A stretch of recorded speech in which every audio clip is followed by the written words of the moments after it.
Hey everyone, so we're at Half Moon Bay today and we're gonna try to go crab snaring, and I brought some swim baits that we just recently bought and just to test it out, but the swell's looking a little big, so we'll see if we can actually catch anything.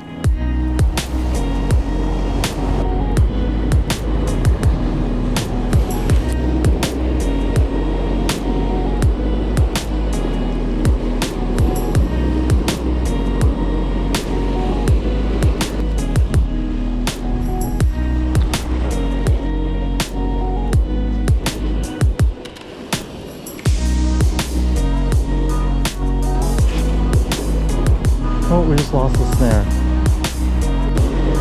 Okay, so we're gonna try our swim bait now.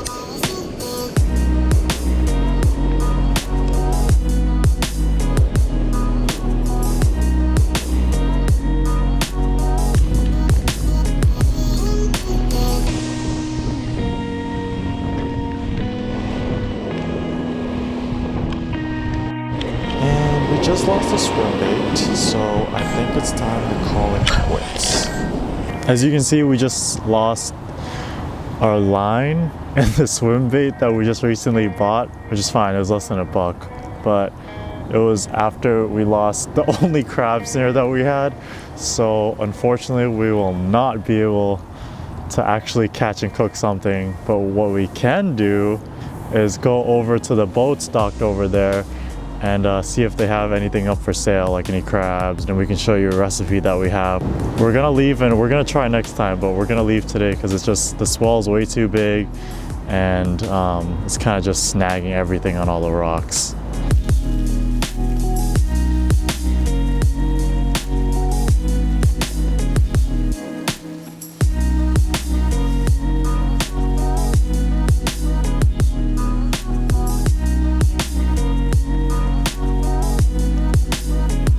Overall, you know, if you just want to get crab quickly and guaranteed fresh, then you definitely want to grab it at these fishing boats over here. And you know, if you fail at catching crab today like we did, then it's definitely a nice experience to have. It's kind of cool.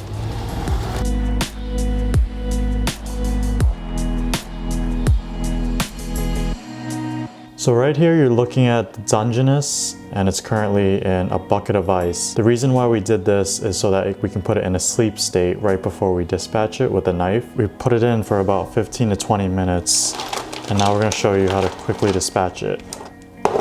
And right before that, you can kind of see right here, this is the skirt. You can tell this is a male by the pointed skirt.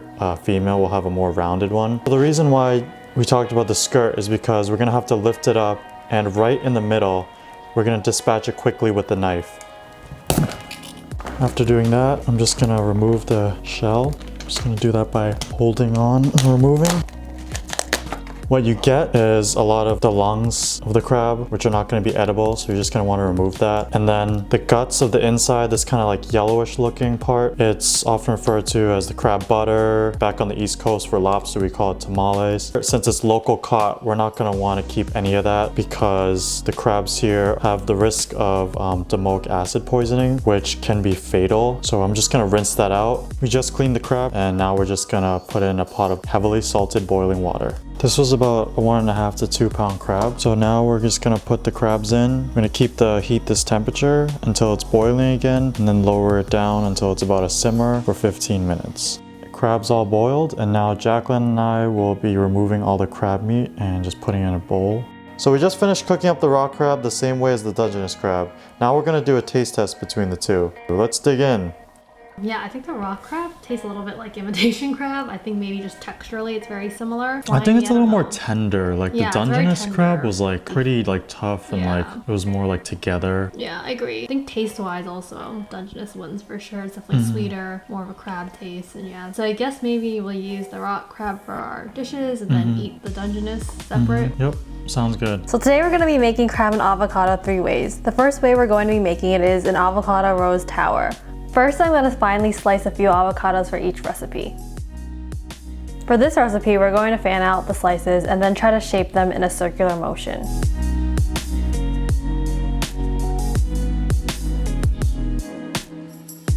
If you don't find that your rose is large enough, you can add some more slices from your other half of your avocado like I'm doing here.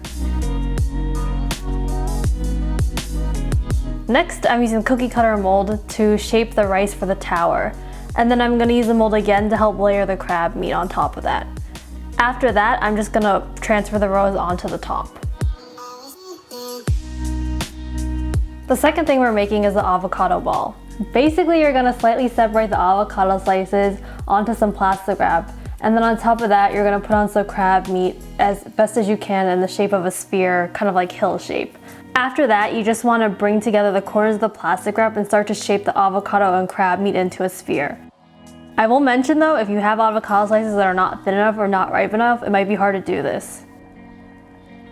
Lastly, we're gonna make the mosaic sushi. So for this recipe, we need to do some prep like cut up the cucumber and mango as well as make sushi rice. After we have that done, we're gonna start off with a piece of nori and we're gonna cover that with some of the sushi rice. Once fully covered, we'll place another piece of nori and cut that into fourths. Next, you're gonna cut up one of the nori sheets in half and then add it in the crab meat and roll it up.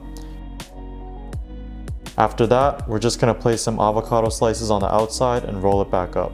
Now that we've prepped everything, we're gonna assemble. First, put down 2 cucumber strips with both rinds facing inward and then place one of the nori rice strips on top of each cucumber. In the V shape it makes, place the mango and then put the crab avocado roll on top of that. After that, place the last strips of mango on the top. Take another cucumber and nori rice strip and place it on the side that you'll be rolling towards. Once you roll it down once, you can add the last cucumber and nori rice strip and continue to roll it until finally sealed. Then, cut it and it should look something like this. Here we have it, avocado and crab 3 ways. We have the avocado ball, we have mosaic sushi using the raw crab in the middle, and then we have kind of like a sushi tower, and the top is the avocado flower. If you guys think this is a little over the top, it's because it is. I think we should try the mosaic sushi first since it'll be easiest to eat. And this is what it looks like. What do you think about the mango, since we don't really like mango? I think it works. I think it works well with crab. My main issue with this actually is the rind of the cucumber. I think it's like yeah, it's a little hard. It's hard. Yeah. I think usually people, when you make sushi, you take it off, but for this, I've seen it on the internet always with it on, so that's why I put it on. But every time we take it off, you're gonna make this because it's a little too crunchy. I think overall it's a positive. Would we make it again though? No. No, because it was so much too work.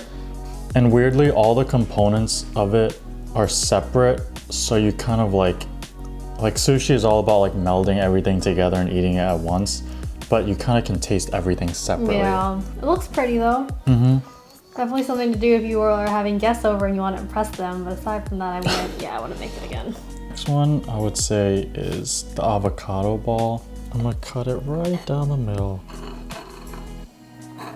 I could see this being at a restaurant and you kind of just pop it in your mouth, but we took a lot of time to make this, so we're gonna eat it delicately. And just so you can see, it's kind of like the cross section. I mean, it really can't go wrong. It's like crab and avocado. I think just the simplicity of it is a lot better than the sushi one. It's just nice to have like all the ingredients that you can taste. We have our last plate. It's our little sushi tower. So I think this one we should probably cut. So yeah, as you can see, it's pretty difficult to cut these things. And realistically, it's not really practical. No. But if you want to like impress guests, if you want to impress your date, you know, this is kind of what you got to go for. That's ladylike, right? Yeah, this is the kind of thing that you would post on Instagram or something, but never eat on Instagram. Essentially, it just boils down to just avocado and crab and rice. But it was kind of interesting having it 3 different ways. Yeah, it's all things we've never done before, so we'll try. In order of things you would make the most, which one's most likely to make again versus least likely? I think avocado ball, most likely. Okay. And then the sushi roll is least likely. Well, these 2 are kind of similar. Just like simplicity wise, like not having to make rice is also nice though. But I like both of them kind of equal. Yeah, I would say I would say for sure the avocado ball, most likely to make again. And then this rice sushi tower. And then the mosaic would not be on the list because we would never make it again. How was everything though? I really liked everything. Yeah. The crab was really good. Hopefully next time we can actually catch one on our own though. Okay, awesome. We'll have the directions and ingredients to everything down below in the description box. So don't forget, if you liked our videos, just like and subscribe, and hopefully we can make more for you guys. Thanks. Thanks.